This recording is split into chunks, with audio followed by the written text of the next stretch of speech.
Yo. We're on episode 6. Wowee. How amazing.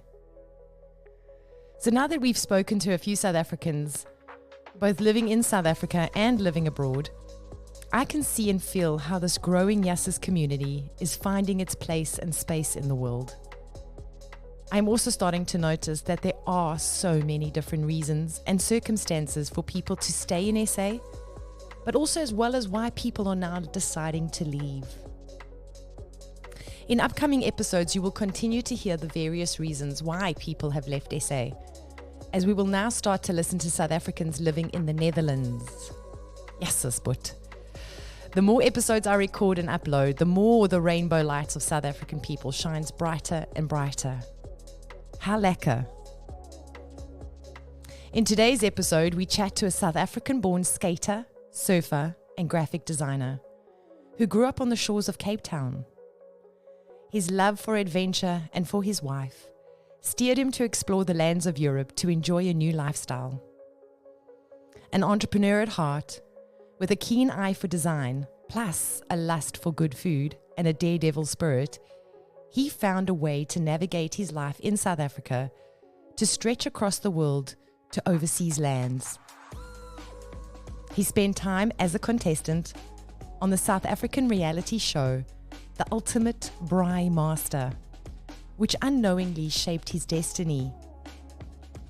He is now a well-known producer and supplier of the South African favorites like Boerewors and Biltong in his new home in the Netherlands.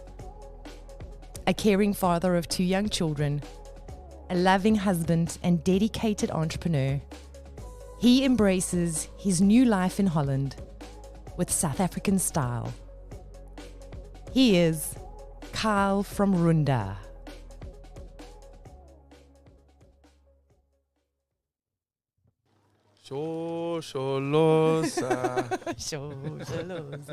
Hello. How you doing? I'm well, thank you. Oh, I just thought about Joey there from Friends. How you doing? How you doing? How you doing? Yeah, that guy was a Such legend an infamous thing. Yeah. Lekker, man. So saying lekker, we at the Lekker store We are indeed. in Steenweg in Utrecht Binnenstad. And Carl, it is lekker here. it is lekker. Hey? Yeah, very nice. They've done really well. They've changed the store around. It looks great. Smell pies, there's hot coffee. Yes, there's hot coffee, pies, and of course the Biltong. Runda Biltong. Very lucky on the counter as you walk in. Nice, hey? Yeah. So just to give you a little background, Carl is the owner of Runda Biltong and also Boerewors. And what else do you do, Carl? Tell us a little bit about this before we get into your childhood and the... Well, the business makes Boerewors and Biltong, and different types of Biltong, Boerewors, snapsticks, Wagyu Biltong, fatty Biltong, lean Biltong, sliced Biltong, whole Biltong, different flavors. We've got like 5 or 6 different flavors. I'm kind of salivating as you're saying this. We make a lot of Biltong. That's pretty much what we do. And you enjoy it? Yeah, it's a lot of fun. Kind of see it as like another one of my children, you know. It's this little thing that's grown and it's become something quite cool. Nice. And yeah, we distribute Biltong across Europe. Lovely, man. Getting Biltong into the hands of South Africans, dotted across the world. And yeah, also trying to familiarize the rest of Europe with what Biltong is. Most people don't know what it is, funny enough. What do you find in the response from people that, because I've got a few friends of mine that are literally like either go for it or they like, no, don't know what this is. Even when they've tasted it, it's not their thing. These South African people? No, I'm talking about foreigners, the local Dutch people here. I've got some that really love it, but then there's some that just really like, it's just not their taste. And they eat meat. They love meat. Yeah, it's mixed. I mean, also even Biltong eaters, it's pretty hard pleasing all Biltong eaters, you know, especially South African people. This is when I wish my dad was alive. He was very, like a very connoisseur of what the right Biltong was, with just the right amount of fat. He knew how to curate the temperature for himself to know when it was good to eat. People are very finicky about it. But yeah, I mean, we try and make something that pleases the general taste bud. And yeah, some people don't like it. I mean, there's a lot of people who eat meat who like meat snacks, jerky. People know about jerky. Yeah. And then you kind of, generally when you're explaining to someone who doesn't know what biltong is, it's easy to use the simile of jerky, and to say, well, it's a dried beef product, but it's made in a different way. Texture's different. It's not cooked. So yeah, it's not for everyone, but a lot of people appreciate it. Yeah. I'll tell you that. Yeah. I think Jess and Emilio can tell you that straight. People come into the store and it's kind of like, yes, you got biltong, thank God. Yeah, it really is like that, and it's such a nice way to stay connected to South Africa, because naturally it draws South African people to our business. And a lot of the time that's the response. You have people who have maybe been here for 6 months and maybe they haven't thought to look for biltong yet, and then all of a sudden they get an itch and they're like, I wonder where, and they go on the internet, and there's various places where you can get biltong in the Netherlands. People usually come out of convenience if you're in the area, how quickly they can get it, or if you can send it to them. And they look at the reviews and all that kind of stuff, flavors and what people have said about it. Yeah. But then people come in and they're like, oh my gosh, I'm so happy to have found you. Like, what else do you make? And I'm like, well, we've got Boerewors. And they're like, oh my gosh, Absolutely. And people just get so excited, just by having the stuff. And it's nice to be able to share that. And people are always very thankful. I know. I've seen a lot of that happening here at the Lekker store. I often pop around here on a Saturday because it's the most busiest. And I'm just sitting in the background, kind of having my coffee, looking around, listening to the South African. You're not sweating in the kitchen? No, not at all. I'm PR and advertising. Okay. It's cool. My sister and her husband, and their new partner, Jules, and they're great, and I love them, and I applaud them for their hard work, but it's not my vibe. Yeah. I'm more here to talk to people and to actually get the conversation going. People always tell me that I got the gift of the gab and I love to talk. So podcast, it's a full-time job. And it's amazing. I can talk for hours. But saying that, let's not digress. It's really cool because a lot of South Africans walk in here and they see things like the chutneys. They see all gold tomato sauce, fresh back rooibos. I'm just naming a few as I'm looking around here, and I can see in their faces, it's almost like, because for me, I realize it's connected to a memory. Yeah.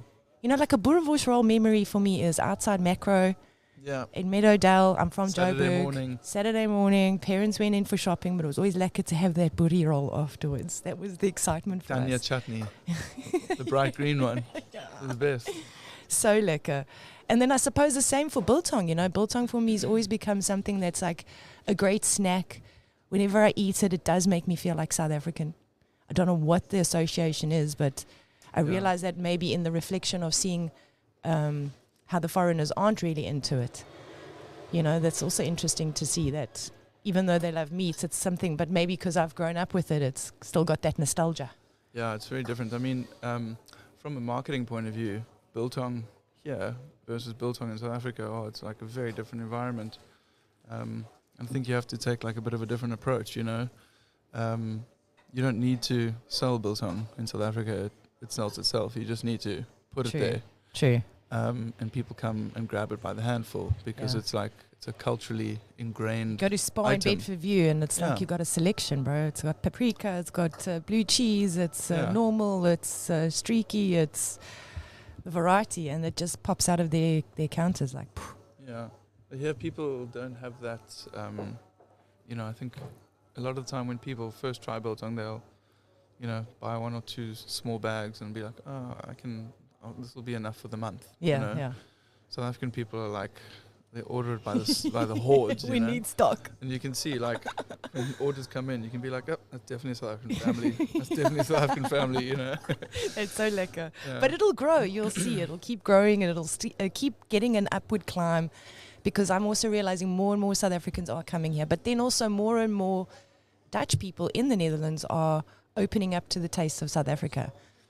Yeah, well, a lot of Dutch people have been to South Africa. Yes. And there's obviously a history there as well. So there's like this, I don't know, some kind of mutual understanding. And most people that go to South Africa enjoy it. Yeah. And they come back with very good memories. And if they've been to South Africa, well, they've probably come in contact with biltong. Yes. So we get a lot of Dutch people coming as well, being like, tell you the experience about South Africa and give you all their memories. Yeah, they're very excited about South Africa. It's interesting and nice for people that are living in South Africa to know this, that like the foreigners are really, they love the country, they love the people. When they meet you and they know you're South African, they're very open to the idea of a good chat, a good praat. South African people are warm. We are. Warm. We are warm. Warm, good energy, welcoming, friendly. And always have this like hope and optimism for a better life. You know, we've got that sort of inner spark that we don't just settle. It's kind of like, let's keep going. Let's keep hustling. That's exactly it. I think, growing up in South Africa, you by default learn to hustle in some way or the other. It could be due to having siblings, or it could be growing up with like an older crowd of friends, or just from school. And then, when you get out into the world, you've got to find a way to make it happen. But even in South Africa, you have to hustle your ass off if you want to be an entrepreneur. Yeah. Because the disposable income there, I was talking on another podcast about this, is not as free-flowing as it is here.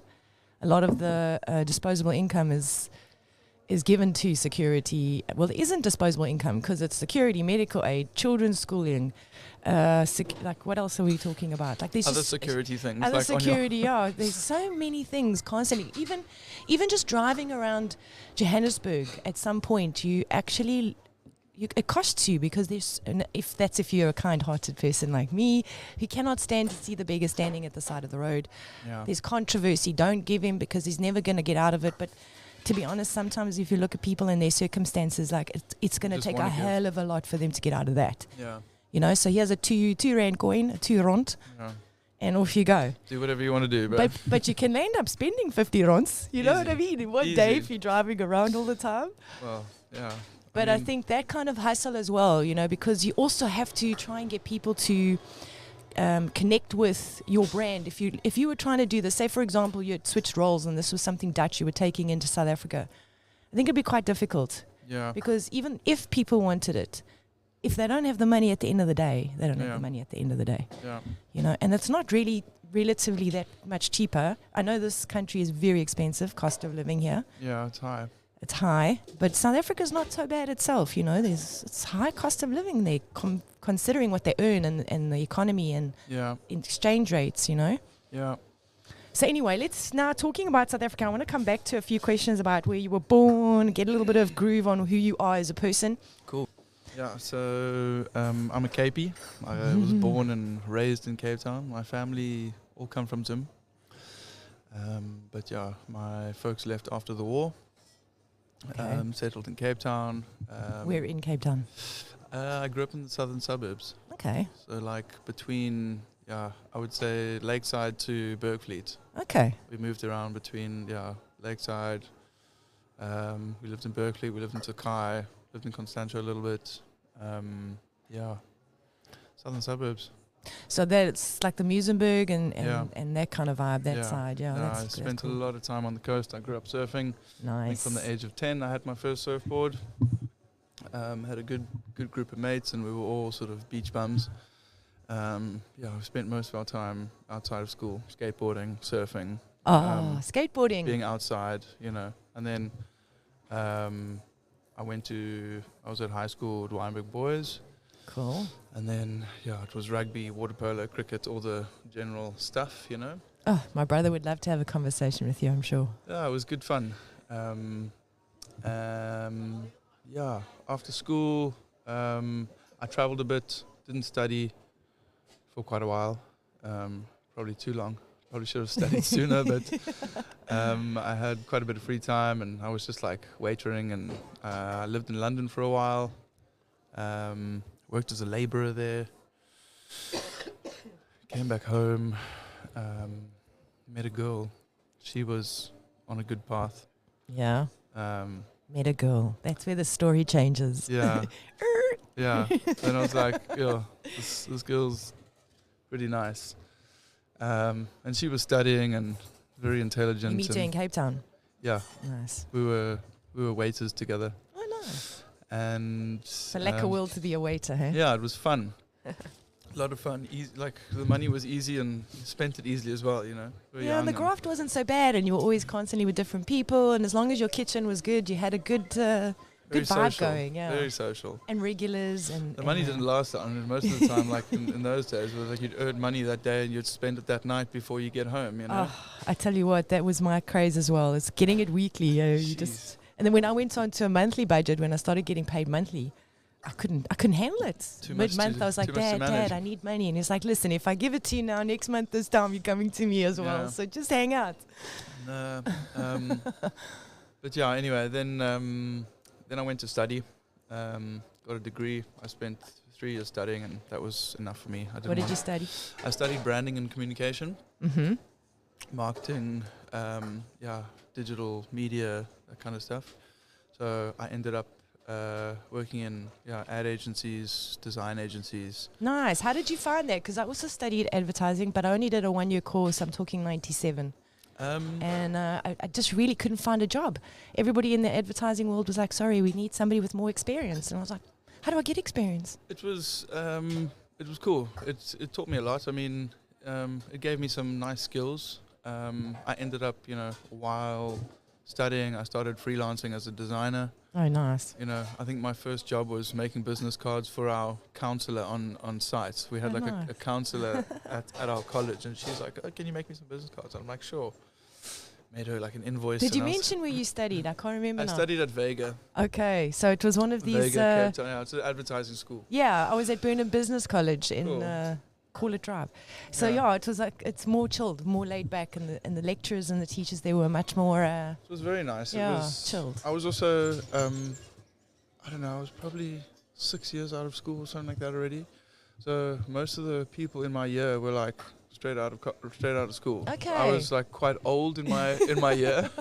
I was like there for a purpose. I was there to get the degree and get the hell out. They were there because they didn't know what the hell they wanted to do, so they chose it. So, I was, kind of attended all my lectures, and I was always there and did the right thing for 3 years, and I got my degree, and that was it. And anyway, ended up working in quite a big ad agency as an intern, which I didn't love, but it was nice to get exposure to. Yeah. Kind of see how it all works. And then I ended up working in like a more boutique design agency, much smaller, but a lot more chilled, not like corporate at all. Yeah. And that was very cool, freelancing through all of that. And then, I was kind of, I guess what pivoted me out of that was I was on a cooking show in South Africa. Really? Ultimate Braai Master. Really? Season 2. That was oh my God. I'm going to look that up. A long time ago. I'm going to look it up. It must have been more than 10 years ago, 10 or 15 years, something like that. That was very fun. But I got this opportunity to go do that with one of my best friends, Rudy. Cool. Rudy Gibbons. Shout out to Rudy Gibbons. Yeah. He's one of the homies back home. Nice. Really good friend of mine. And anyway, so he's like, I got this idea. We should go do this show together. I was like, okay. Anyway, we were lucky enough to get onto it. And also just, it was such a cool experience that I came off of it. And I was like, I don't want to go work at an ad agency, I don't want to go sit at a desk, and it's like I want to do my own thing. So how did you do in the cooking competition? We did alright, not as good.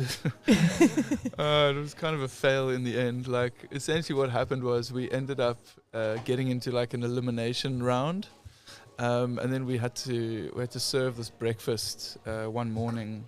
We were on the Pongola River, I think it was the Pongola River. Okay. We'd done like a fly fishing day, and then we had to cook a breakfast on a spade for Justin Bonello.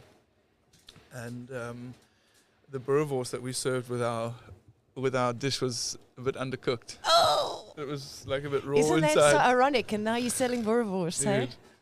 But I mean, what's funny as well is like, I remember eating boerewors with my dad, when I was maybe 6. Yeah. Whenever you braai, you would always eat a bit of raw boerie. So like, I don't know, is boerewors ever raw? I mean, you eat it when it's raw. So anyway, so we were kicked off. I think we were the 5th or 6th team to be knocked out of 15.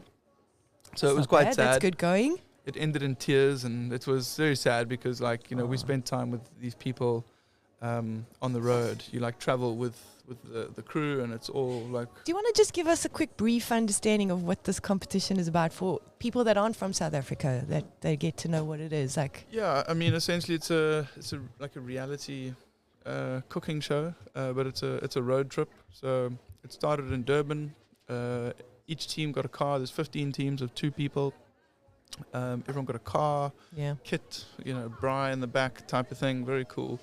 There was a crew of like 70 people, so you're like 100 people traveling around the country at any given time. Yeah. And you basically just go from location to location, shooting different scenes and doing different challenges.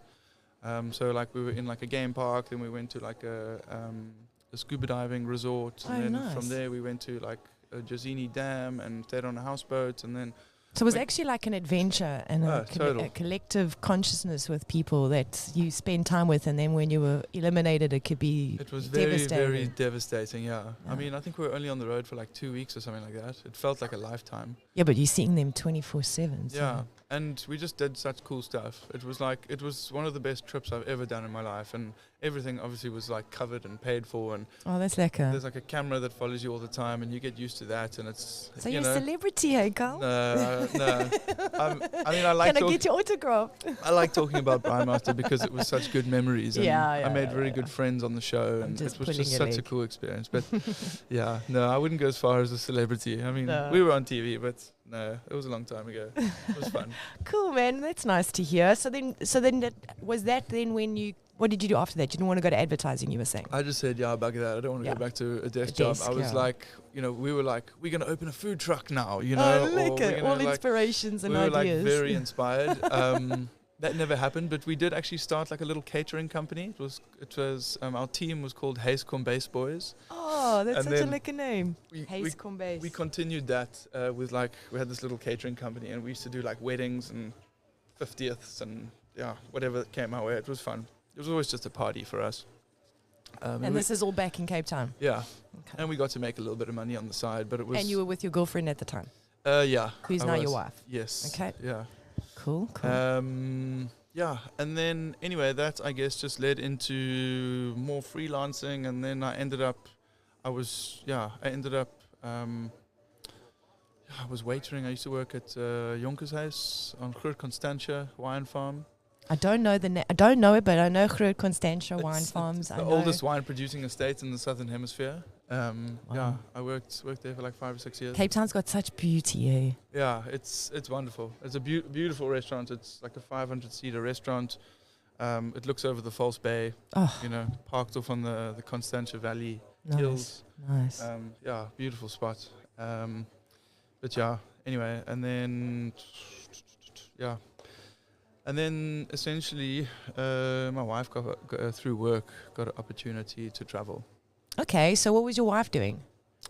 She's a chartered accountant. Nice. So your books are in line. yeah. Well, she doesn't do Nice. our books, but damn. we're everything's in line. She keeps it all in line. And yeah, we got an opportunity to travel with her work, essentially. That afforded us the opportunity to go. And we chose Amsterdam because it was central in Europe. Essentially, Could she choose different places? she could have, yeah. Okay. She worked for like one of the big 5 consulting firms. Okay. And they were just like, we've got kind of offices all over the world, where would Yeah. you want to go? Wow. So, And you don't have children at this time, eh? No, we were just us, who weren't married yet. And yeah, essentially we chose Europe. We didn't want to go to the UK. We didn't want to go to the US. So we were like, let's go travel Europe. And then Amsterdam. Well, yeah, Amsterdam's. I'd never been here before, but yeah, it was obviously always a cool city Oh, yeah. that I knew of. Yeah. And it was central in Europe, so it was a good position to move around. And the language barrier wasn't such a, it wasn't like Swedish or Yeah. German. It was, And there's the English option, which, yeah, very international. as much as city. you want to integrate and be, learning the language of Dutch, you feel that ease because you can still flick back to Afrikaans or English. Yeah, you can at least Yeah. maybe read it, or Yeah, It's not exactly. like a completely new language. So that was like our driving factor for coming here. And then I And what was your plan then? She was going to come and do her accounting and you were going to figure it out. Well, I was freelancing, so I just continued doing what I was doing, just from Amsterdam. Freelancing in design or? In design, Oh, nice. yeah. Okay. It's like a brand consultant, building Nice. websites, marketing stuff, yeah. Awesome. Emailing. Mobile work. Yeah. Okay. Um, And still for people in South Africa. yeah. Okay. And that's where things became a bit difficult. After like a couple of years, I was like, some days. So when did you come here? How many of you? Let's just say, how many years have you been here? It's going on 8 now, I believe. We got here in 2016. Okay. Pretty much my entry as well, 2016. But I was still very much between the two places till 2020, and then Yeah. I decided, okay. Yeah, we officially Ground got yourself. our Dutch passports last year. Sadly, had to give up our South African ones, but Okay.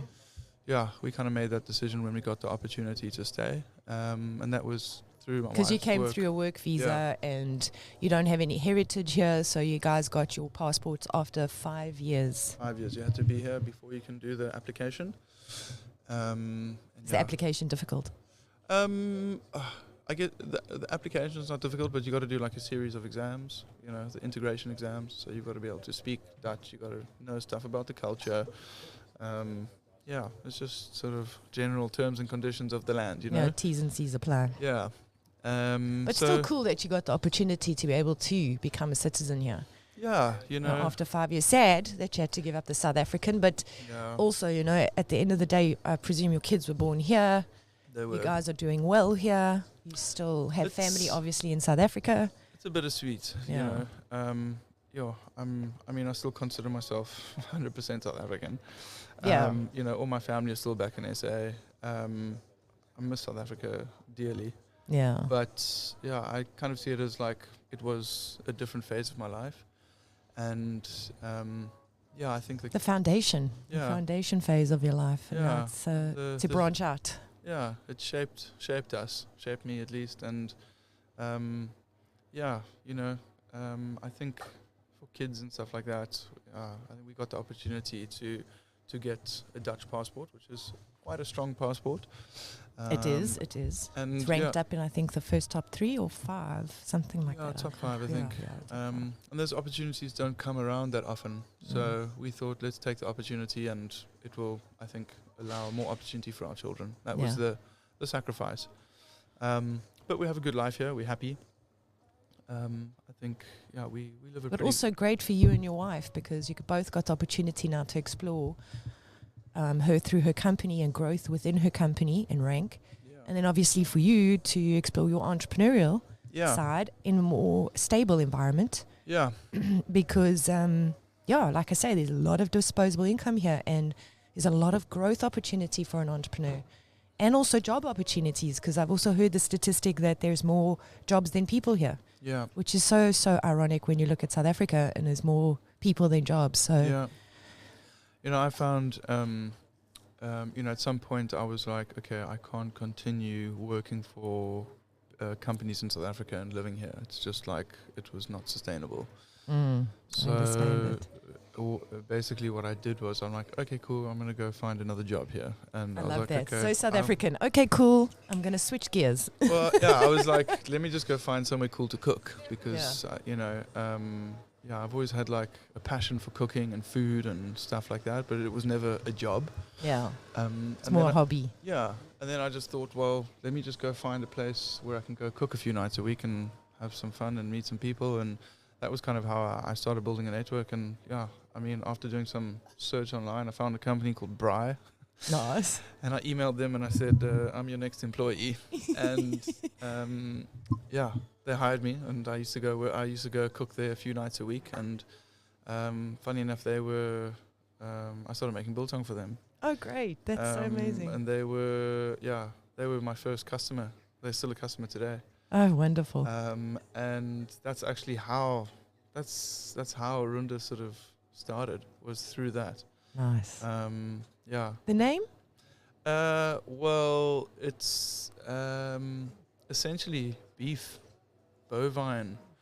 I just thought, how could you explain in a word to people who don't know what biltong is, what it is? Through the name, yeah. Through the name. people still say to me, how the hell did you get runde.nl? And I'm like, I don't know. Because of the fact that they Well, call... it's such a common word. Yeah. You know, like, Yeah. I mean, if you go into any supermarket and you pick up a packet of mints, it says runde flavor. gehakt. Yeah, you know? runde gehakt, rundes. Yeah. Yeah. That's great So- advertising for you, hey? Yeah. Well, yeah. I mean, we're everywhere. Subliminal. It's great. It's Um, the biggest marketing trick is to get it yeah. into people's faces without them knowing. And yeah, anyway. So, and then... When did you start Runda? Sure, So you got your 2016. Yeah, it was 2018 or 2019, I believe. So I'd started, I was making biltong, like it really started by accident. I was making biltong at home because I couldn't find it anyway. And Yeah. I was, List. just wanted biltong, You yeah. were a list for it. So I brought home a biltong king, one of those yuppie chef things you get, plastic thing that a mate of mine had bought for me years ago, and I'd never used it in South Africa. There was no need to. And then I brought it home with me 1 year after visiting South Africa and started making biltong, and then I ended up taking some to the restaurant and, blah, blah, blah. And so that grew from there. But then when it got to the point where my wife was like, this is getting out of hand.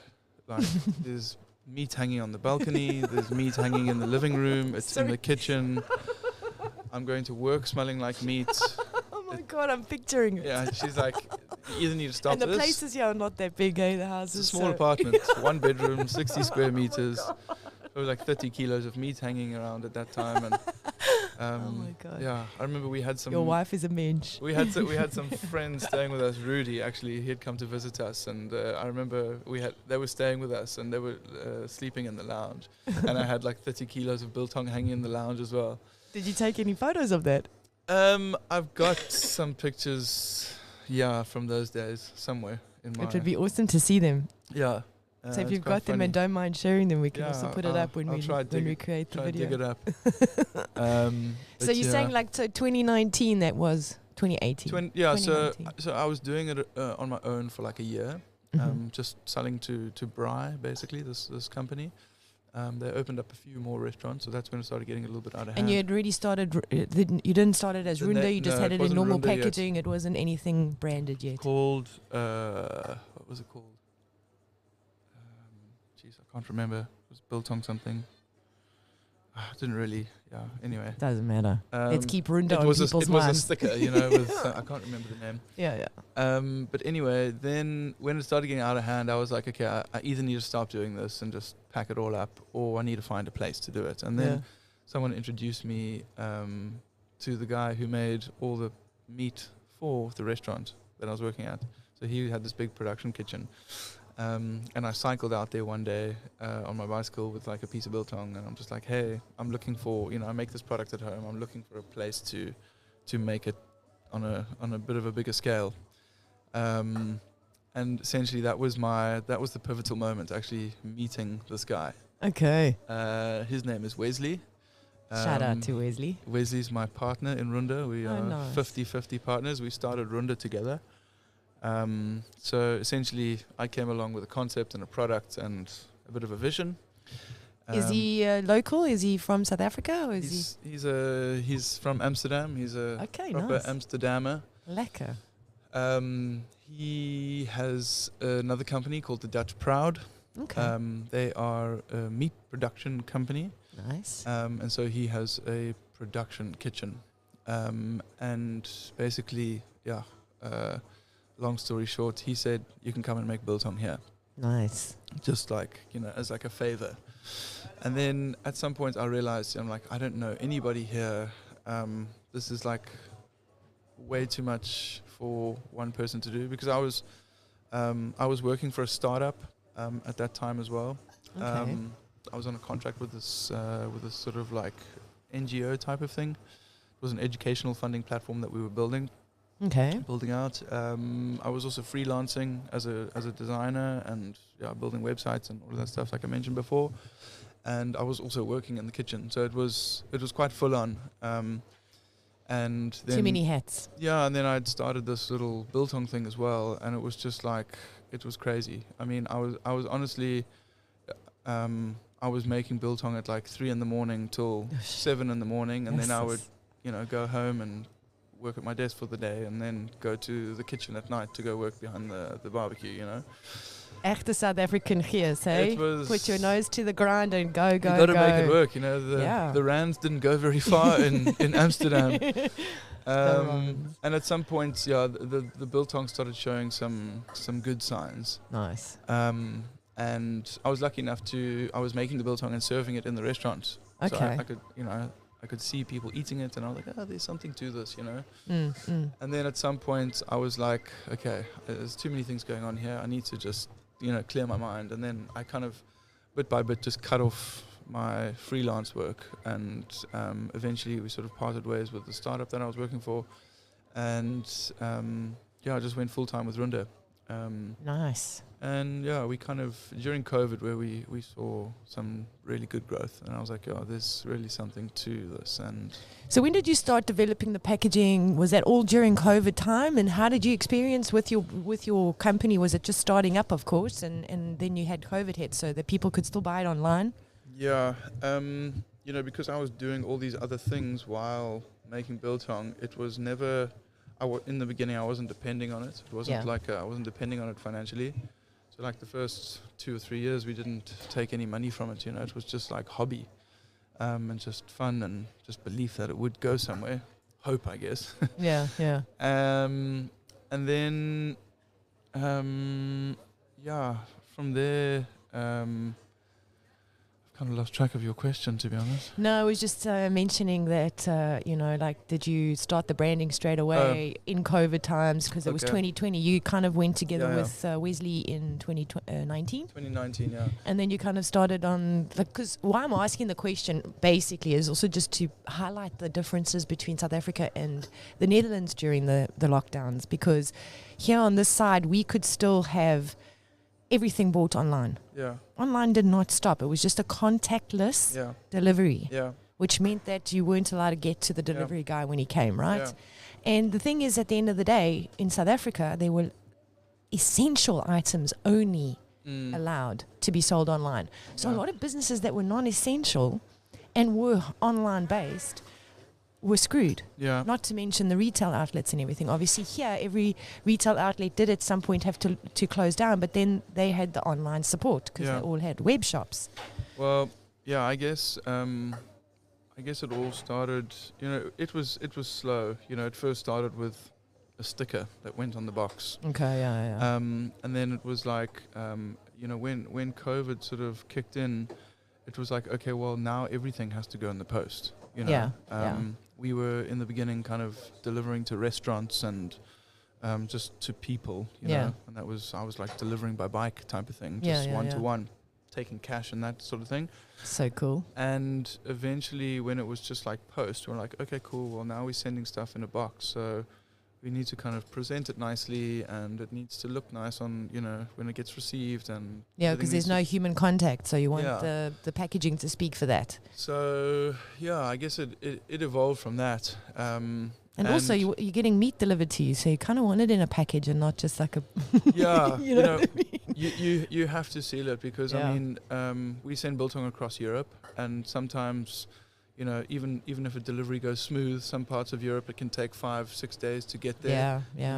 And given if there's a delay, it could take 10 days to get there. So the stuff needs to be sealed. A lot of people don't like biltong being sealed in plastic, but we have to, otherwise it can go moldy. Yeah, it's a very tricky guy. People just want to get it in a brown bag. That's what people want, really. The old school style. But we're an e-commerce business. Corner cafe, go to the old school corner cafe, order your biltong, comes in a brown paper bag. That's what we try to do. Start but to see that like meat and fat sort of come on the outside of the bag. You got a good packet of biltong. So we're like a digital biltong deli. Oh, nice. We do hope to have a store open one day, but Yeah, but slowly. Slowly, Just to come back now, so 2016 you arrived here.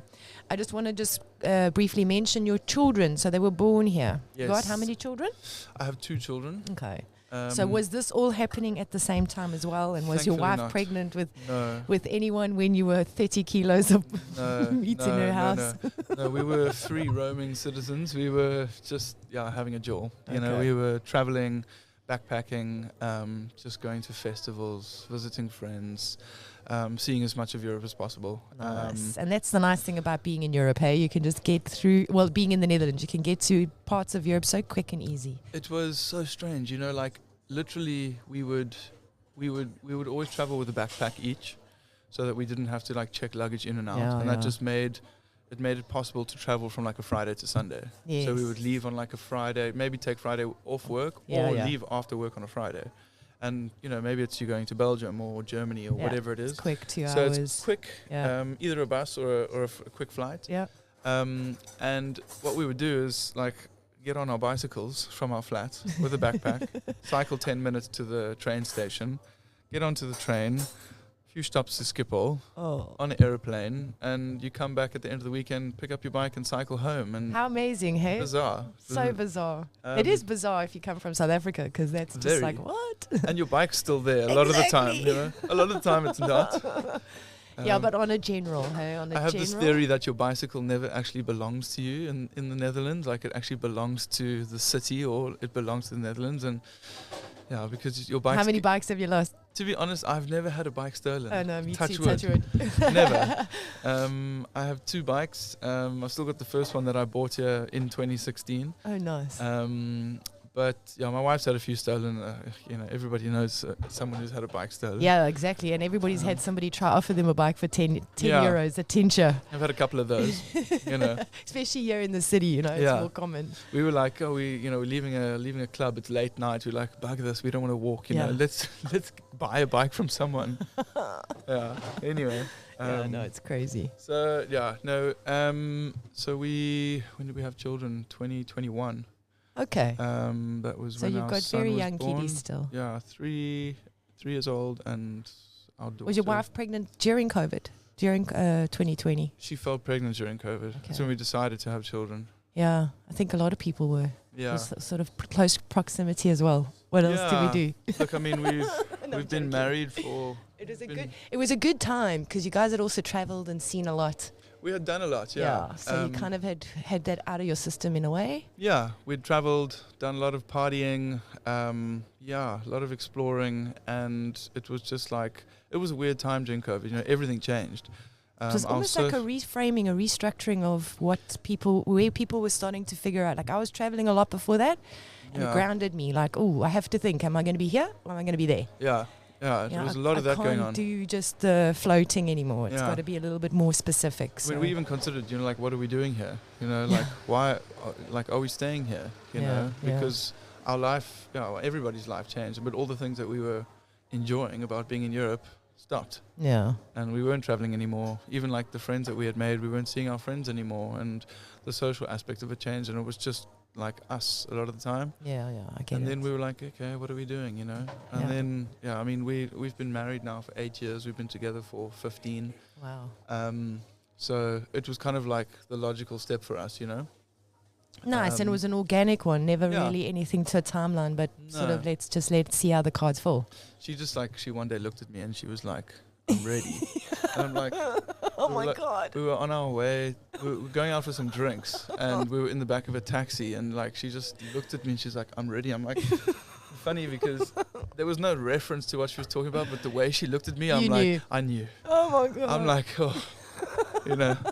It's so funny. Yeah, it's actually hilarious because the way that you said it now, and I could see your face, obviously, it must be so challenging at times in relationships. I haven't had that because I never really had that spark of I'm ready. I felt like I'm done. Yeah. You know, that was my experience. But the thing is that like I know for a lot of men, they're waiting for that look and that I'm ready. And when it comes, well, listen, unless you don't want to have children, then you shouldn't be in the relationship to start. But I think it takes a woman to say, hey, I'm ready. Otherwise, I don't know if it would ever really happen. And you know what, I'm so thankful that it did happen. You know, at that time when she said that, I was like thinking of, in my mind, I'm like, how can I prolong this a bit longer? You know, like another Yeah. year or two would be good. You know, Yeah. not quite. I'd still like to party a bit more, but Yeah. you know, and then it happened. It happened very quickly, and then like we got this kid, and it was just like your world is flipped upside down, and Amazing. you know, it's like getting dumped by a huge wave, and you don't know what's up or down, and eventually you come up, and Yeah. you like, you know, everything's a bit different, and you're like, whew. But you feel invigorated. Yeah, and it From just being in that rush of the dumping of the wave. I it like that shifts analogy. you know, it really Yeah. changes your internal bearing. Yeah. Yeah. And you know what was important to you is not that important anymore. Yeah, and you also kind of look after yourself a bit better, and yeah, you've got responsibilities at your hand every day. I mean, Yeah. I don't certainly have my own, but I can really relate to it. I can Yeah. see how your life would change yeah, because it's something new coming into your life. And I've got nieces and nephews and stuff like that, so I know the feeling of the auntie love. So I can just imagine what it is when it's your little baby coming out. But then I can also imagine the fear sometimes can be yeah. excruciating, knowing that you're responsible for this human life. And yeah, obviously, you know, we're expats, Yeah. and yeah, we have friends and we have a little bit of family here. But as far as like support structure goes, yeah, it's pretty much just been us. Yeah. And Do you visit South Africa still, and does your family visit you here? yeah, we tend to go back like once a year. Nice. We Summertime, I hope. generally go back for Christmas. Nice, yeah. This year we decided not to go, but we've got family visiting us this year. Okay, good, good. Also so nice for your family to come out to this side. So as much as Yeah. a lot of the times you miss your family, you also can realize that somehow you're giving them a little bit of a beacon of light to come somewhere, yeah, to get out of their space and Yeah. place and rut and routine. nice for them to Yeah. travel as well and Yeah. experience, I guess, the life that we have here, and come and slip into, you know, And maybe our give way you of guys life an here. opportunity to still travel then as well, because I know Yeah, often when people travel come together. to visit me, it's like, let's do here and then a sneaky to Paris or a sneaky Yeah. to Berlin or something, you know, just somewhere that they can also have like a couple European of experience. a couple of, like a little Kontiki, you know, Yeah. little mini Kontiki. Yeah. Yeah. So. And so your first child was a girl, a boy. a boy. A boy. Yeah. Okay, why I don't know why I went to girl first, but yeah. Yeah. It was a surprise. I mean, we didn't find out until birth. Okay. With both kids, it Nice, was nice. real cool surprise. Yeah, he's like a little mini me. He's like a little replica of me, but Karma. very, very strong personality. Yeah, I think our biggest teacher to date. Nice. Yeah, 3. That's ongoing. 3 years old? He's 3 now. Yeah. Nice. And then we have a daughter. She's 1 year old, and she's just sweetest amazing. little thing. Amazing. Yeah. Very Amazing cool, that very- you get to have the two. It's, you know, like, Yeah. I know you never get to choose these things, but I always feel like, just especially from watching my younger sister have a boy and a girl, it's such a difference between the two genders. And Yeah. you notice it. I mean, obviously we notice it now, but also there's a lot of confusion going around, and we won't get into that. But it's just like when I see my nephew and I see my niece, I'm just like, Yeah. you couldn't be too different, Yeah. but so equally amazing. You Yeah. know what? So Yeah. many different traits, but so nice at the same time. So cool. It's an honor to be a dad. It's Yeah, hard. yeah, yeah. It's difficult a lot of the time. Well, But it's listen, you're fun. doing it. You're South African, and like you say, you know, you've got your foundation from growing up in South Africa. You've got your hustle. Yeah. You've got your new company that's now running for 4 years, I would say. Hey. We're Runda's been now we're in our for- 6-year business now, Okay, so 2 years before, I think. because we're 2024 now, and you 5 years then. 5, yeah, Yeah. okay. 2019 is when you started, and then it all became official in 2020. 5 years now, yeah. Nice, nice. Um, And now yeah. you're also expanding out. Let's get into that a little bit. You're expanding out into helping and collaborating with other, it's South Africans, right? That yeah. are hosting, We've got. let's talk about it, the Shit Hot Festival coming up on the Yeah. 22nd of July. It's the 21st, 21st of July, It's a sorry. Sunday. Yeah, the Shit Hot Fest is a hot sauce festival. It's a globe-trotting hot sauce festival. Yes. Kind of moves around the world. Its founder is also South African. His name is Neil. Very, very cool guy, very creative. He also comes from like a marketing and advertising, design, very creative background. And Where's he from? he's from Durban. Nice. Yeah. Debs. He's quite a smooth character, old Neil. Also a surfer. I'm not sure if he surfs, to be honest, or did. But most Durbanites look like they surfed, you know, at some point. I'm sure it's in their blood. Yeah. But Born anyway, on a board. Yeah, I met Neil just via. And he had started this festival a few years ago. And it's been gaining momentum. I think he's done 6 or 7 of them now. Started in Amsterdam. He would do one in summer, one in winter. He's done 2 now in Lisbon, one in Cape Town. We've obviously got the one coming up now in July. And this is the Braai edition coming up in July. Yeah, so basically what he does is he usually, depending on where he is, he'll sort of partner with locals in the place, vicinity, the location, to draw a bit of a crowd and help with logistics and stuff like that. And so we've been hanging out a bit, and he also makes hot sauce. He's got a hot sauce company called Flying Sauces. Oh, nice name. Wonderful. Which is also like a collaboration thing, where he collaborates with companies and creates sauces together as like a co-brand sort of thing. Nice. So collaborations cool are great. Setup. And then we were just talking, how we could do something together, and we've been trying to do more events, more like experiential things. We usually do like a sensory vibes. Yeah. Anyway, just through conversation, he was like, well, don't you guys want to get involved? And I said, well, we'd love to get involved. It'd be super cool to collaborate. And so, we kind of, co-hosting the event. We're the official co-host with him. And we've made it the Braai edition. Nice, that's great. It kind of makes sense with what we do. It's a hot sauce festival, Braai food, flames. So on the day you're expecting to have like Boerewors rolls and... Boerewors rolls, burgers, chicken wings, lamb chops.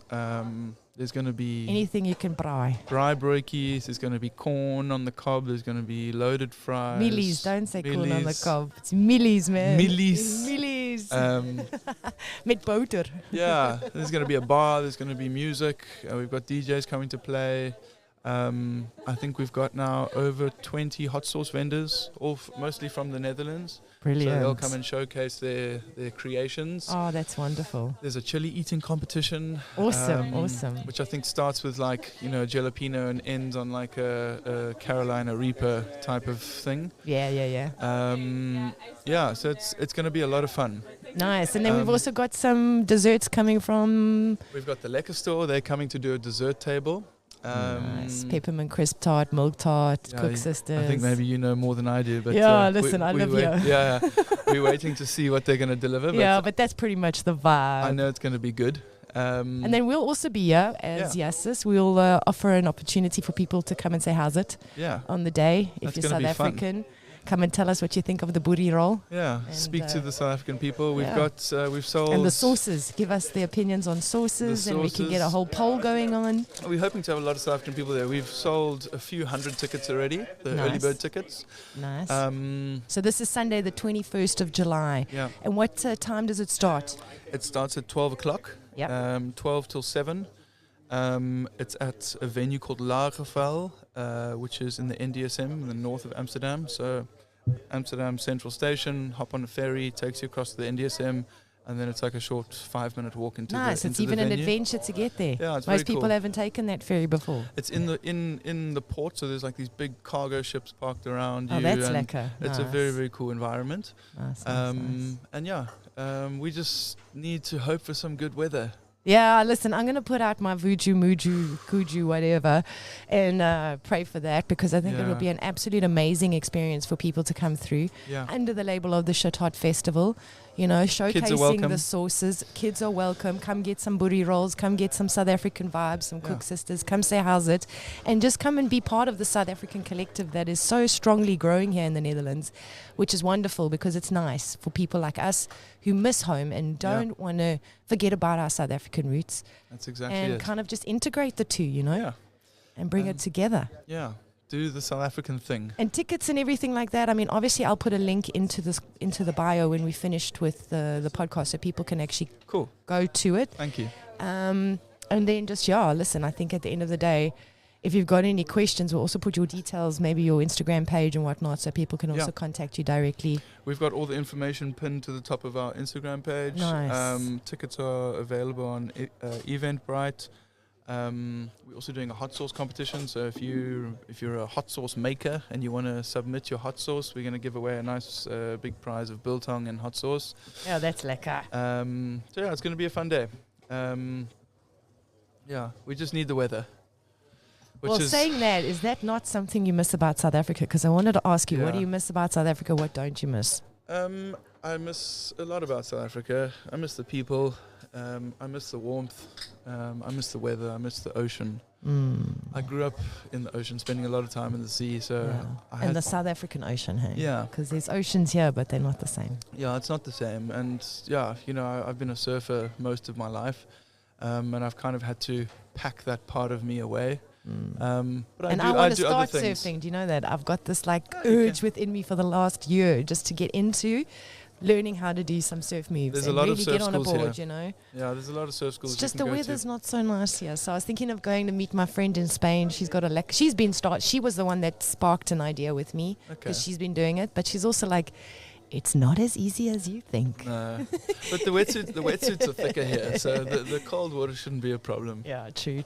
I'm not even worried about the cold. It's more so just like the waves and the vibe. Like I used to body surf so many times. I used to December holidays would either be Durban or Cape Town. So I've kind of grown up with the oceans as well, even though I'm a city-born Joburg girl. But I miss it. I miss the ocean. We went back for my brother's wedding now to Belito. Okay. And that's where they got married. We spent 10 days there, and I literally felt my soul just warms building up in the sun every day. It didn't matter whether it was a rain shower or it was a bit cloudy. That sun, that heat, that's a real thing. That African, I don't know. It is a real thing. It invigorates you. I mean, going home to South Africa is always, it's just like it warms you up from the inside. It does. And obviously it's being around family, doing things that nostalgic things that you remember doing when you used to live there. I think it would be a different ball game if some of your family started coming here and being with you more. Yeah. It would be a different integration. I got my mom and my sister anyway, but my sister's got young kids. Yeah. Jessica's and Emilio's kids are 6 and 4. Yeah. So for her, I watched the other Sunday. I was at her house and ding dong, doorbell rings. The kids are busy playing in the garden. Their friends have arrived on their bikes. Yeah. Hi, does Milana and Mateo want to come play with us at the park? Vibe. Sure, they jumped up, they ran, they got to their bikes. All the adults stayed inside. I just waved them from the door taking a video because I couldn't believe how a 4 and 6-year-old were able to just jump on a bike and go not on a busy road, on a road. It's obviously a child-friendly area, on a road to the park on their own. Beautiful. It was just so amazing to see that, because I know in Joburg they wouldn't have that opportunity. They'd be in a car strapped up. Yeah, sadly you can't do that anymore, eh? Into a park that's got fences and security and booms and it wasn't sad. I mean, when I grew up, so I was born in the 80s, and I got to live that. Me too. I was 79, so I was just before the 80s, but I remember in those days we really had freedom. We were walking to shops. We were doing not too far because Joburg's big or Cape Town's big or whatever, but still you had that environment where you could leave your house. You didn't have to we didn't even have a wall in front of our home when I was growing up. We didn't even have a wall. Now it's walls, security, electric fence, barbed wire. That's the part I don't miss. Yeah. Yeah. I think moving here, what I noticed quite soon is how well we started sleeping. Yeah. Just not having a worry. Yeah, and it was. I mean, when we moved here, we moved into a tiny apartment. It was 28 square meters on the 11th floor. So when you closed that front door, you were in a vacuum. Yeah. And you were in a bubble in a shelter. You felt safe and you didn't feel threatened by anything. And within a week we were like, oh my goodness, notice how well we've been sleeping. Yeah, because also the quality of sleep's deeper because of the sense of the fact that nobody's coming, right? Even if you're in a gated community and you're fenced up and alarmed up in your home, in whatever province of South Africa, you still have this collective energy of something could happen to me tonight. So I need to kind of stay on the, not the deep level of sleep, but just the mid one. Yeah. So I'm still a little semi-conscious in case I hear a noise. And to be very honest with you, I remember nights and nights and nights of sort of such a shallow sleep because I lived in a house. It wasn't even a gated community. But it had electric fence, it had barbed wires, it had a panic button, it had alarms, it had everything. Yeah. But still the sleep quality was like, I have to stay there instead of dropping down to that real good sleep. So yeah, that's interesting, hey? Because you don't notice it when you're living in South Africa. You're kind of just running on that vibe. Sadly the norm. Yeah, sadly the norm. But I think when you're living there, I mean, that's why I think South African people are so resilient, and you take South African people outside of that environment and put them in an environment in a first world country, you feel like there's no problems. There's no, and like the problems that people complain about are like trivial. They're they're trivial compared to what your problems have been. Yeah. So it feels like, your life is a lot more. Don't you sometimes feel like you're in Disney World or something, like it's the Disney parks? Yeah, it's sometimes is like silly, like someone's complaining to you about, I don't know, putting your black bag in the wrong place, or your wheelie bin's meant to be over there, not there, or I have to laugh because it is the truth. You get those kind of complaints. People waving their finger at the tram driver because it's a minute late, or touching their watch in a very disapproving manner, like you missed it. You're a f up, like you've done it now. You're 1 minute late, and we're just like, yay! The train came. It arrived. Amazing. It is an amazing. Silly things like that. So I mean, when I first got here, I couldn't bring myself to leave my bicycle outside. I know. I couldn't do it. I know. It took me like a month to be like, dude, it's okay. I got 2 locks, bro. It's okay. Sorry, but I got 2 locks on my bike because I'm like, you're not getting it. Yeah. And you know what? Half the time, nobody's going to even look at my bike, to be honest. There's so many bikes here. But we've also had experiences where I've left a wallet somewhere and walked distance, maybe 10 minutes walk, not realizing, got to the next place and wanted to buy something and no wallet, and thought, and then really remembered that it was left at the counter of the other place because I tracked back very quickly in my mind, running, thinking it's gone, it's got my ID in it, it's got my money, oh my God, my cards, thinking how I'm going to cancel things. And I get there and the guys are sitting behind the counter with everything, all in, cash as well. Yeah. Everything's there.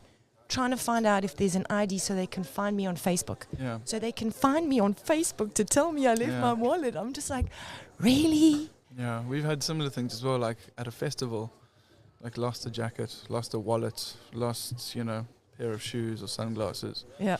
And there's like various websites these things get listed on, It's true, eh? A week later, you get your phone back. Isn't that bizarre? From a festival. Isn't that bizarre? Yeah. It is really, it's mind-blowing. It really is mind-blowing. Whereas you consider in South Africa, it's gone. You just don't even go back to the place because what are the chances? Those things are very cool. And it adds a lot of value to life. But you know why it is? I'll tell you why it is. Because everybody here on a general level has got those things. Yeah, they don't need your stuff. They don't need your stuff. Yeah. They maybe have better stuff than we have, actually. Yeah. But to be honest, it's like you even go to these swim parks and everyone just leaves their stuff and it takes me time. Yeah. I'm still hiding it under a towel, making sure nobody can see it. And as I'm swimming, I'm watching it from a distance. And then I'm like, look at the South African in me. It's ingrained. Yeah. But you don't know that until you come out to the other side. Yeah. So are there any other things that you really enjoy about living in the Netherlands? Like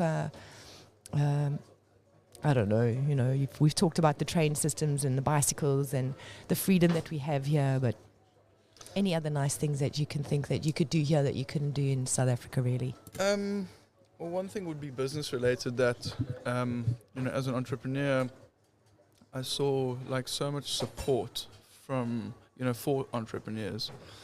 From the government From and the stuff, government, Yeah. And everything processes really quickly and efficiently, so it doesn't like you get that KVK number and it's literally within like a few days. Yeah. Stuff can be done online. Everything's done by appointment. Yeah, that is streamlined. And for an entrepreneur. That's really key. You almost feel like you've got this like extension of a team of people that are there to help you and guide you, because they really encourage you to do your own thing.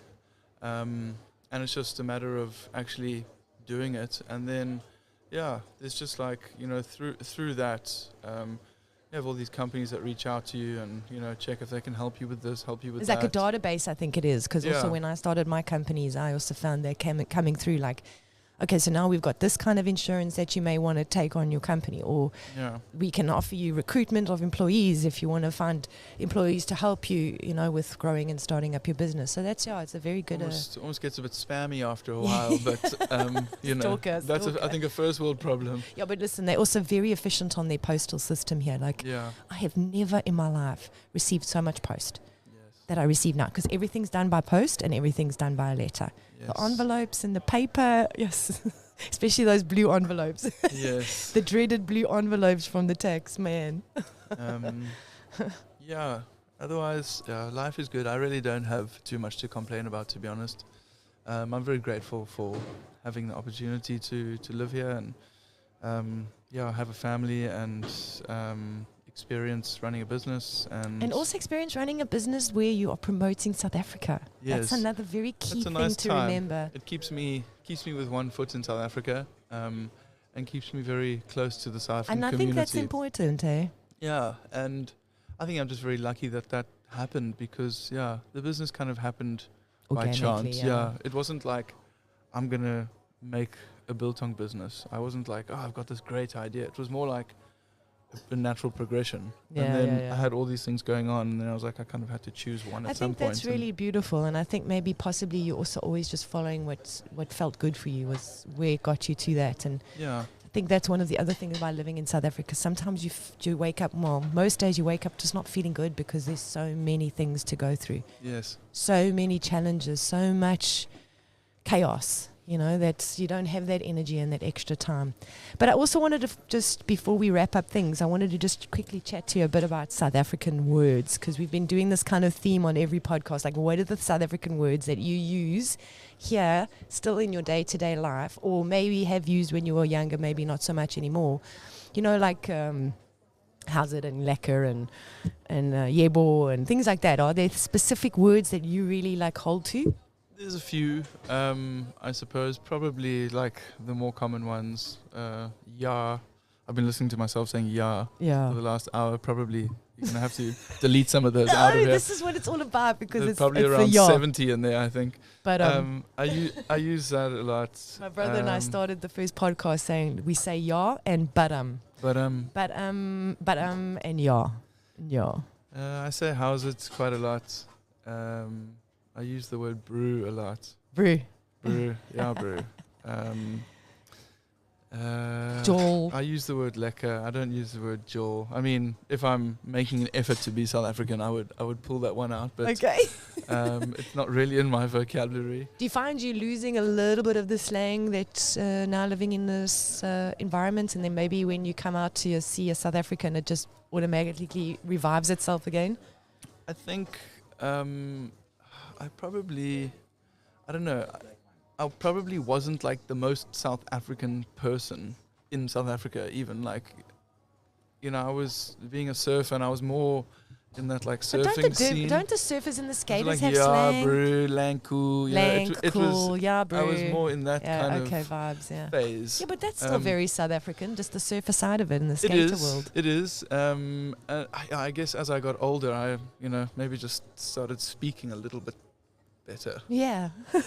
Less, surfer-like, and a little bit more presentable. Not on the beach when you come out day. of the business world as well, that can shape you into that mate. Yes. But I think like it's more like the little in-between things, like and yerra, or yeses. I do say yeses sometimes. That's a cool one, a really nice one to claim. Yeah. It has been one of the nicer ones to claim, but it's also noticeable of how much myself and my friends and my brother and I speak about things, and it's constantly coming out. It's literally just... It's funny because like some of these words also just give you... It could be, some Afrikaans words are just so like they've got such beautiful emphasis. Yeah. It's the tone and the feel that comes with that word when you say it. Yeah, and then if you pull out one of those in like a Dutch crowd, you know, they were like, look at you and be like, "Oh, where did you get that from? That's a nice sounding word, you know." And sometimes, you know, just dropping one of those in a conversation, it's like it almost pulls you back home. You know, you're like, "Oh, that is a lekker word, that." You know? Yeah. I met a guy the other day, and he kept saying to me, "Oh, shame." But he was also man. he was born in South Africa, but he left there quite early. And every time I was talking to him, he was just saying like, "Ach, shame," you know, and "Ach, shame," and I'm like, "Yeah, that's what we say, shame." But don't say it, no, shame. Yeah, no is another one. Yeah, you know? no, well, fine. Yeah. And now, just now. Yeah, all of those. You just said that to us before we started. Okay, we'll start the podcast now. No. South African time. Yeah, exactly. It'll start at some point. Exactly. When we're ready. Yes. When it all flows. Yeah, there's that warmth and flow that I miss about the South Africans. Here I find it can be a little bit cold and rigid. Yeah. And in a formula and a structure, and we don't step out. And I'm just... And then every now and again I get some spontaneity from them, and I'm just thrown. Yeah. I'm like, no, but you're not that kind of person. You don't do these things. What's wrong? Are you okay? Like, the warmth of South African people is it's undeniable, and you can almost. I mean, I've seen it so many times, and traveling around Europe, you can see South African people. You know, you don't even have to say hello. You can just see it. Isn't it amazing? It's like this recognition in the eyes. It's something you wear, you know, and it's like a bit of a glow. But it's something you don't see. No. It's not your clothes you're wearing. It's not your hair color. More like an it's aura. It is. It's probably like that. And I feel aura. like it's that acknowledgement in the eyes. Yes. When I look into your eyes, me and you know what we know. Yeah. That no one else knows. Yeah. But we know it. You could just have like a mutual understanding. Yeah. You know. It's almost like a silent language. That's a very cool And that's one. something special about South African people. And I think, I've also seen like a lot of South African businesses here. I think they thrive because of that, because it stands out. It's almost like we're firecrackers, you know. Yeah, you can't miss us. And when we come out in that color, it's like, whoo, what is this? Especially from like a service point of view, you know, like it could be a restaurant, it could be a shop. It could be any other type of business, but the way that we are attentive and warm and friendly, I don't think that is the typical way of receiving service here. It's a bit different. No, it's more clinical, the general offering, and here we have a little bit of that warmth that people just are drawn to. Yes. I'm actually just watching somebody eating some Wildest Biltong now. Oh. Standing outside there having a lekker chow. Are they enjoying it? They like it, yeah. Yeah, it's nice to see. Stand here and do some marketing research. Just come visit every now and again and just watch the customer behavior. It's really awesome to watch, you know. We could just carry on chatting like this and people won't know that we're actually sitting here just taking score, you know. It's the fifth bag with them. Exactly. Check out. Ooh, he threw it away. He didn't like it. Oh, yeah, he loved it. Check it in. Let me go check out what's going on there. And then I got one more question for you, and then we're going to wrap it up because we've been chatting for a good 1 hour 15, and I love it. It's been really good to chat to you, Carl. Absolutely. Would you ever consider moving back to South Africa, or is that something that you can't because of the passport situation, or you're not sure at this point? But yeah, like right now in my life, that wouldn't make sense. It doesn't make sense. I think we're a little bit too established now, you know, two small kids as well that are in school, and I think fantasize about it sometimes, especially during the winter months, and I'm like, you know, but I do believe that we made a good decision when we got the opportunity, and I would like to spend more time in South Africa. Right now, as you're asking the question, I don't see us moving back there. Maybe later in life. I do maybe think about being somewhere warmer. Yeah. But.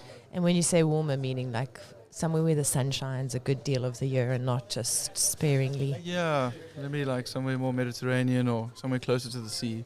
Yeah. I really miss that, like being close to the sea and just that exposure to the outdoors.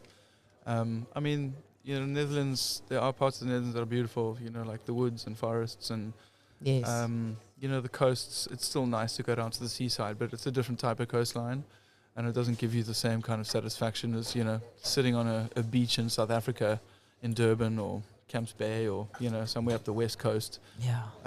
It's a very different feeling, and I do miss that. I miss that. I long for it. Yeah. But yeah, I try not sort of harp on it too much because we've made the decision that we've moved. And you can always go back and visit it. I think that's also Yeah. something to keep into the hope of the heart, that you could always go back and visit it. Yeah. And maybe extend the time. Obviously you've got kids that are in schooling, so it's difficult because the schooling is quite structured and strict here in terms of taking kids out for holidays and things like that. But I think, a good every 2-3 weeks over the Christmas period is a beautiful time to go. Yeah, and it's Gives you nice to enough go time home to on just- holiday. Yeah, and you go and you enjoy the sea and you enjoy the vibe, and then you come back here and you make the euros again to be able to afford it for the next year. Yeah, and I just try to keep good a good connection with the relationships that still exist with my good friends from school and Yeah. like my brothers, so to speak, and my family, and just keeping a good relationship and connection with them keeps me sort of grounded. How many siblings do you have? I have two. I have a younger brother, Dylan. He's 7 years my younger, and I have an older sister, Stacy. She's 2 years older. Okay, cool. Yeah. Nice. Also nice to keep that vibe open for them to come this side. And luckily we've got the different seasons, so you can have Yeah. them visiting here in the summer and you guys can go back there for the winter, Yeah, it works well that way. Yeah. Yeah. I did it for a while. It was actually awesome. I think this is my payback now. I saw the 6 sun months so there, 6 much. months, yeah. So much, and then all of a sudden now I've lived through about 2 winters now, and I'm like, what? Yeah, it's And harsh. it's just the color and the grey and all of that I like. South Africa's winters still have that beaming sun. It's vibrant. Yes. When I get off the airplane at Cape Town International going home, you get off the airplane and your vision, it's like it becomes HD, Yeah. and you're so used to this like sort of Grey filter. dull, bland, Yeah. low color light. yeah. You get there and it's like, wow, I can't amazing, believe yeah. how bright everything is and how vivid the mountain is Yeah, and true, how true. blue the sky is. And so, yeah.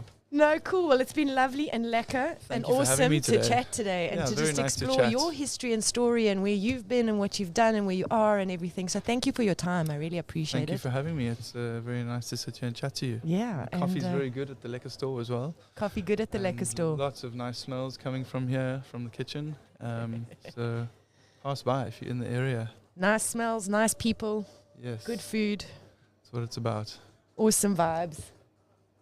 And so we're going to sign off. Thanks so much, Carl, and enjoy the rest of your day. Have a thankful and thoughtful Thursday. Thank you. We'll see you at the Shit Hot Fest. And we'll see you at the Shit Hot Fest. We'll Fantastic. put the details into the descriptions when this comes out. And have a good and lekker day. Lekker, bro. Lekker, bro. See you next time. Cheers. Bye-bye. Ciao. Cheers. Ciao.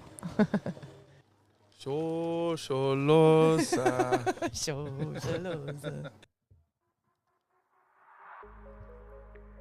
Yes, what a lekker oak.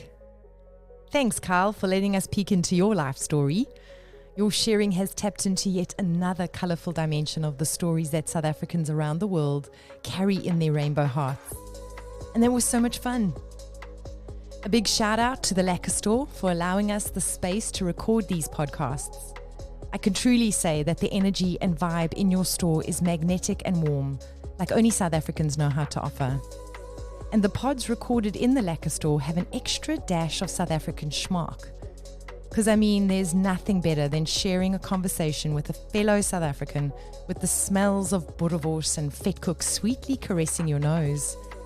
And at one point it felt like we were back in SA at a braai.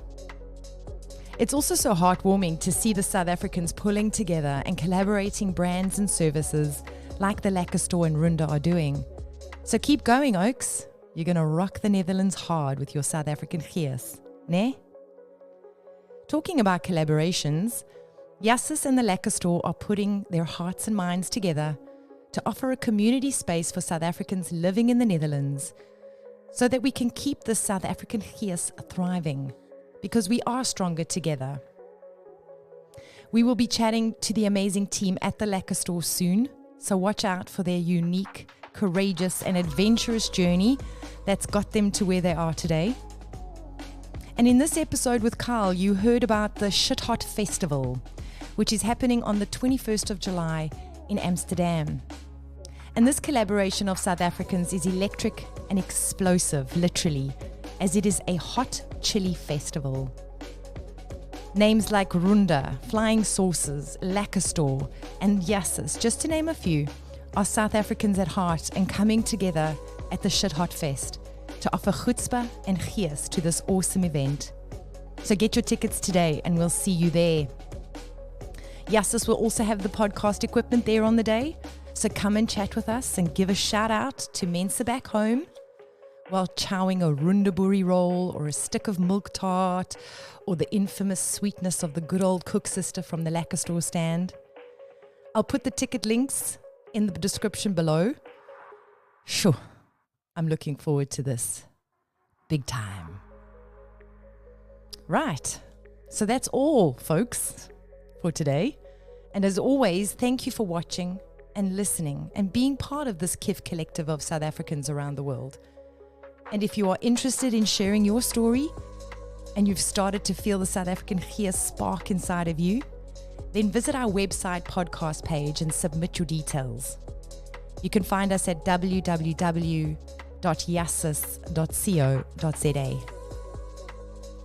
And remember, unity is strength. When there is teamwork and collaboration, wonderful things can be achieved, especially if you are South African.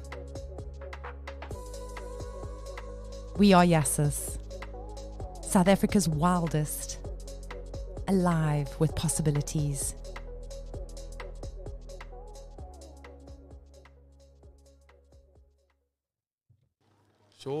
Sholosa. Sholosa.